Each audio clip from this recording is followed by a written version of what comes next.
নমস্কার, নতুন বাংলা থেকে বলছি সন্ময় বন্দ্যোপাধ্যায়। আজ রবিবার, গত শুক্রবার নবান্ন থেকে একটা নোটিফিকেশন বেরিয়েছে, তারিখ 31শে জুলাই। অ্যাড্রেস করা হয়েছে সমস্ত ডিস্ট্রিক্ট ম্যাজিস্ট্রেটদের এবং কলকাতা মিউনিসিপ্যাল কর্পোরেশনের কমিশনারকে অ্যাড্রেস করা হয়েছে। সই করেছেন চিঠির নিচে special secretary to the government of West Bengal. কী বিষয়?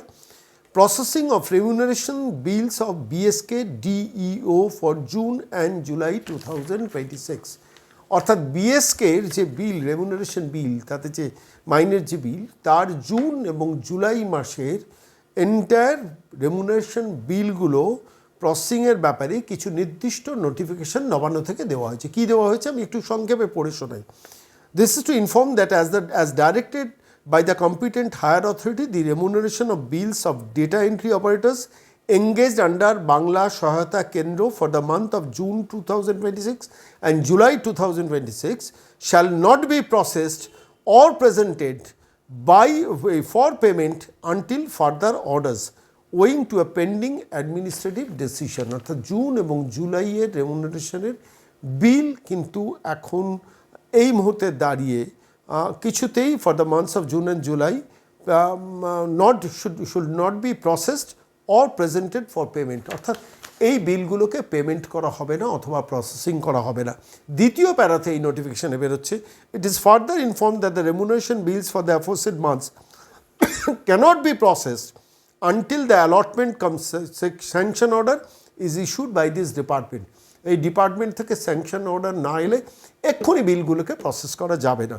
Accordingly all district magistrates are requested to advice the concern drawing and disbursing officers বলে ডট বলে আরও কিছু লেখা হয়েছে। বিএসকে ওয়ার্কার কারা জানেন? বাংলা সহায়তা কেন্দ্রে যারা ডেটা এন্ট্রি অপারেটর। দীর্ঘদিন ধরে একটা অভিযোগ ছিল যে এখানে আইপ্যাক নামক প্রতিষ্ঠানকে দিয়ে ভাইপো সমস্ত এই বাংলা সহায়তা কেন্দ্রে সমস্ত ডেটা এন্ট্রি অপারেটরদের অবৈধভাবে চাকরিতে ঢুকিয়ে রেখেছে। অভিযোগ, আমি বলছি না এর কোনো সারবত্তা আছে, এর মধ্যে অনেকে হয়তো জেনুইন রিক্রুটমেন্ট আছে, কিন্তু অনেককে অবৈধভাবে বা বেআইনিভাবে ঢুকিয়ে রেখে দেওয়া হয়েছিল বাংলা সহায়তা কেন্দ্রে সমস্ত আইপ্যাককে দিয়ে। তাহলে কি এই বিএসকেতে কোনো ঝাড়াই বাছাই শুরু হচ্ছে? প্রশ্নটা উঠছে, তার কারণ আমার হাতে যে চিঠিটা আমি এই মুহূর্তে আপনাদের পড়ে শোনালাম, যে 31শে জুলাই 2026 নাম্বার 1156 PAR BSK 56/2022, সেখানে জুন এবং জুলাই মাসের এদের রেমুনারেশন যেন প্রসেস না করা হয় এর নোটিফিকেশন জারি হয়েছে until pending orders from the competent authority. তাহলে কি বিএসকে কর্মীদের মধ্যে ঝাড়াই বাছাই শুরু হয়েছে? হওয়া কি সম্ভব? হয়ে থাকতে পারে। অর্থাৎ এদের মধ্যে কারা অবৈধভাবে রিক্রুটমেন্ট পেয়েছে সেদিকে সরকার যেমন সিভিক ভলেন্টিয়ারদের ক্ষেত্রে ঝাড়াই বাছাই করছে, সেক্ষেত্রেও কি তারা তাহলে কোনো ঝাড়াই বাছাই করছে? প্রশ্ন উঠছে, তার কারণে এই নোটিফিকেশনটা আসার পরই মনে হয়েছে যে এই বিষয়টা কিন্তু খুব অবাস্তব নয়, যেটা আমাদের আশঙ্কা। আমরা জানি না শেষ পর্যন্ত বিএসকে কর্মীদের মধ্যে ঝাড়াই বাছাই হবে কি না। যেভাবে সিভিক ভলেন্টিয়ারদের ঝাড়াই বাছাই করতে গিয়ে দেখা যাচ্ছে প্রচুর জালিয়াতি করে রিক্রুটমেন্ট হয়ে বসে রয়েছেন, তারা সেগুলোকে সমস্ত ছাঁকনির মতো ক্লিয়ারেন্স করছেন সিভিক ভলেন্টিয়ারদের ক্ষেত্রে, এবং ইন্টারিম পিরিয়ডে তারা 2000 টাকা করে তাদের মাইনে বাড়ানো হয়েছে, কিন্তু ঝাড়াই বাছাইটা হচ্ছে, সেটা সরকারের প্রধান মুখ্যমন্ত্রী অতীতেও বলেছেন, সাম্প্রতিক অতীতেও বলেছেন। আমি আজকে এই বিএসকে সংক্রান্ত এই নোটিফিকেশনটা পাওয়ার পর আমার খালি মনে হচ্ছিল যে এইখানে যে অবৈধ রিক্রুটমেন্টগুলো হয়েছে, সেই অবৈধ রিক্রুটমেন্টেও কি শেষ পর্যন্ত সরকার স্ক্রুটিনি করছে? হতে পারে, অসম্ভব কিছু নয়। বহু যোগ্য ছেলে মেয়ে যারা কম্পিউটার ট্রেন্ড, যারা এই ডেটা এন্ট্রি অপারেটরে চাকরি পেতে পারত, তাদের আটকে অভিষেক বন্দ্যোপাধ্যায় বা আইপ্যাক এই কারবারটি করেছিলেন। বারবার সেই অভিযোগ সেই সময় উঠেছিল। তাহলে কি তারই প্রেক্ষিতে সরকারের এই সিদ্ধান্ত? জানি না।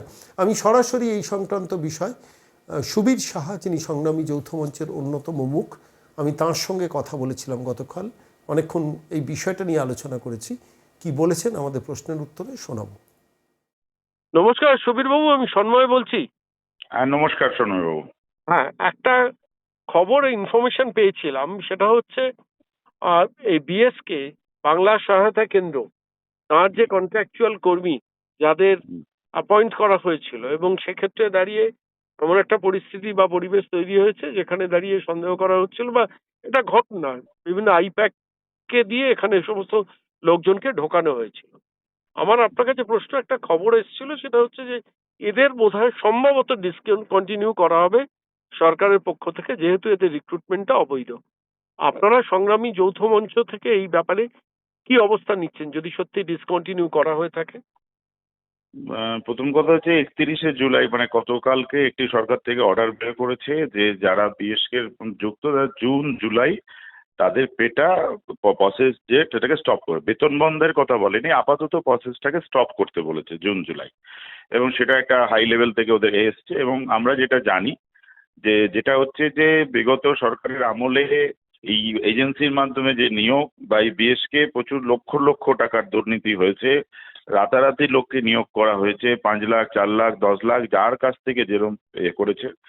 এবং বিভিন্ন জায়গায় মাননীয় মুখ্যমন্ত্রীও বিএসকে সম্বন্ধে কিছু তার মতবাদ পেশ করেছে এবং এই বিএসকেরও নিয়োগ নিয়ে কিছু অভিযোগ আছে। এবং সেই নিয়ে তবে শুধু বিএসকেও না, মানে এজি বেঙ্গল অলরেডি বেশ কিছু প্রশ্ন করেছে যে বিগত সময় যে যাদের নিয়োগ হয়েছিল সেই নিয়োগ পদ্ধতি ঠিক ছিল কিনা, রোস্টার পয়েন্ট মানে এসসি এসটি ওবিসি যেটা মানার কথা সেটাকে মানা হয়েছে কিনা, কি রিটেন এক্সাম হয়েছে, কি ওরাল এক্সাম হয়েছে, তাদের কি স্কেল ছিল, তাদের পুলিশ ভেরিফিকেশন হয়েছে কিনা। কেন সরকারি প্রতিষ্ঠানে একজন কর্মচারী ঢুকে যাবে, সে অস্থায়ীভাবে ঢুকুক আর স্থায়ীভাবে ঢুকুক, তার যদি কোনো ক্রিমিনাল রেকর্ড থাকে তাহলে আগামী দিনে তো সরকারি অফিসের পরিবেশ তোই হবে, মানুষের পরিষেবার কাছে ব্যাহত হবে। এই জন্য তার পুলিশ ভেরিফিকেশনেরও প্রয়োজনীয়তা আছে। এইগুলো হয়েছে কিনা বলে এজি থেকে অলরেডি করেছে। এবং আরেকটি দুর্নীতির পীঠস্থান হচ্ছে এতে মানে ওয়েবেল। এখান থেকে যে বিভিন্ন নিয়োগ হয়েছে অলরেডি আমরা সংগ্রামী যৌথ মঞ্চ থেকে বলছি যে অনেক জায়গায় হয়তো দেখা গেল যে 1000 জনের টাকা পাচ্ছে, তোলা হচ্ছে এজেন্সির লোকের দিকে, আর প্র্যাকটিক্যালি 500 জন ম্যান পাওয়ার আছে। এবং সেটা রাজ্য সরকারের থেকেও সহমত পোষণ করেছে যে এরকম কিছু তাদের কাছে অভিযোগ এসেছে। এই জন্যই কিন্তু কিছুদিন আগেই যে রিনুয়ালের কথা বলা হয়েছে যে যত এজেন্সির মাধ্যমে হচ্ছে তাদের রিনুয়াল হবে। এবং যদি তদন্ত হয় আমরা নিশ্চিতভাবে জানি যে এর পেছনে যারা এজেন্সি আছে তারা কোনো না কোনো বিগত দিনের প্রভাবশালী কোনো মন্ত্রী বা এমএলএ বা এমপি এদের বিভিন্ন পরিবারের নামে এজেন্সিগুলো চলতো। এগুলো তদন্ত হলেই বেরোবে। আমরা সংগ্রামী যৌথ মঞ্চর প্রথম থেকে আমরা যেই দাবি জাগে প্রাতিষ্ঠানিক দুর্নীতির বিরুদ্ধে লড়াই, যেটা আমরা ভোটের আগে থেকে 23 সাল থেকে করে আসছি, সেটা তৎকালীন বিরোধী দলনেতা মাননীয় শুভেন্দু অধিকারী বা বর্তমান মুখ্যমন্ত্রী উনি আমাদের সঙ্গে সহমত হয়েছিলেন যে আমরা পাওয়ারে এলে আমরা এই প্রাতিষ্ঠানিক দুর্নীতির বিরুদ্ধে।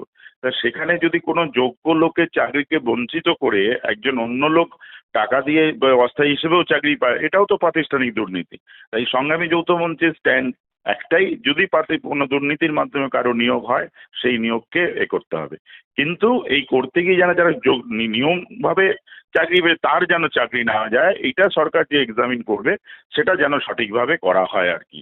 তাই আমাদের অবস্থান এটাই যে এতে মানে যাদের প্রয়োজন নেই, যারা অপ্রয়োজনীয়ভাবে ঢুকে গেছে তাদেরকে তো বাদ দিতেই হবে, এটাই আমাদের অবস্থান আর কি।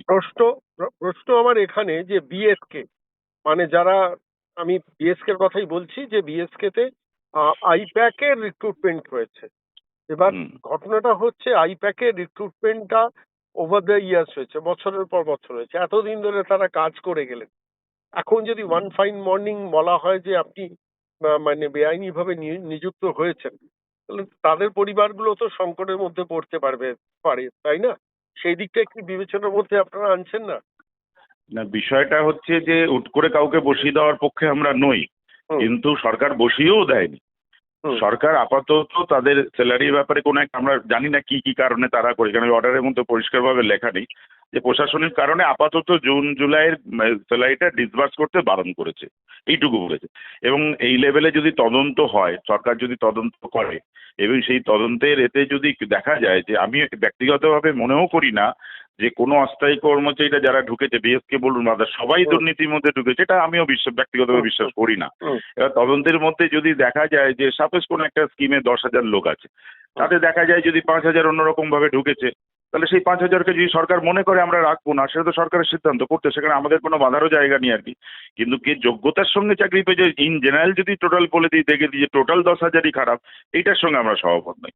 তদন্তের মাধ্যমে যদি হয়ে থাকে সেটা করুক, সেই জায়গায় যোগ্য লোকরা চাকরি পাক। রাজ্যের যারা যোগ্য বেকার যারা ওই কাজে, মানে সরকার পাবলিক মানি আমাদের স্যালারি দেয়, যারা অস্থায়ী কর্মচারী বাতায়, যে সেইটাই যদি মানুষের পরিষেবার ক্ষেত্রে কাজে না লাগে, সেই কাজটাতে যদি যোগ্য না হয়, তাহলে সেটা কি করে হবে?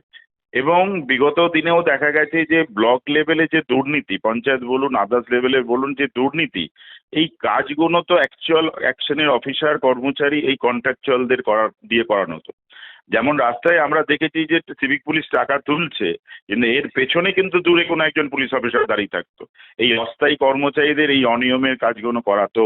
কারণ নালে তাহলে সব অস্থায়ী কর্মচারী যে খারাপ এটা আমরা বলছি না, তাদের চাকরি বাঁচাবার জন্য ওপর লেভেলের এক শ্রেণীর কর্মচারী অফিসারের নির্দেশে কিন্তু এরা কাজ করতো।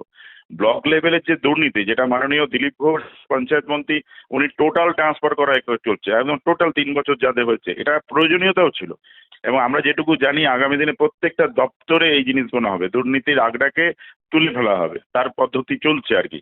তা এই যে ব্লক লেভেলের এক শ্রেণীর কন্ট্রাকচুয়াল কর্মচারী আছে, এটা নিজের ইচ্ছায় হোক আর অনিচ্ছায় হোক বহু স্ক্যামের মধ্যে যুক্ত আর কি। আমি একটা অভিজ্ঞতার কথা আপনাকে বলি, মানে আমরা 21-এর আগে উত্তরবঙ্গে কুচবিহারে গেছিলাম, সেখানে একজন কর্মচারী বলছে যে একজন 10-12 হাজার টাকা ডাটা এন্ট্রি অপারেটর সে ফরচুনার নিয়ে অফিসে আসে। আচ্ছা, বলছে আমি 1 লাখ টাকা বেতনে একটা মারুতি অল্টো কিনতে ভয় পাই, যে কেনার পরে মেনটেনেন্সে সেখানে ফরচুনার নিয়ে আসে। সে বিভিন্ন হোটেল তার আছে, বিভিন্ন মানে তার একজন 10-12 হাজার টাকার ডাটা এন্ট্রি অপারেটর কিভাবে তার এই হতো, এই স্ক্যাম তো ছিল।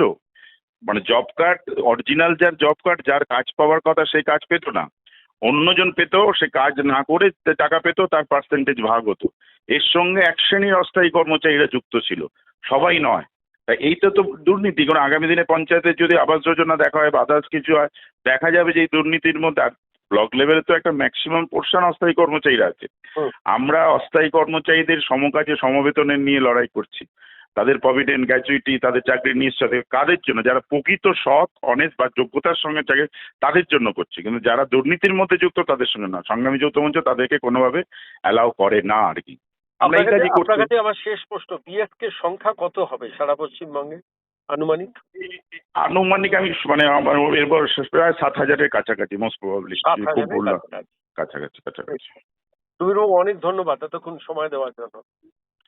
নমস্কার।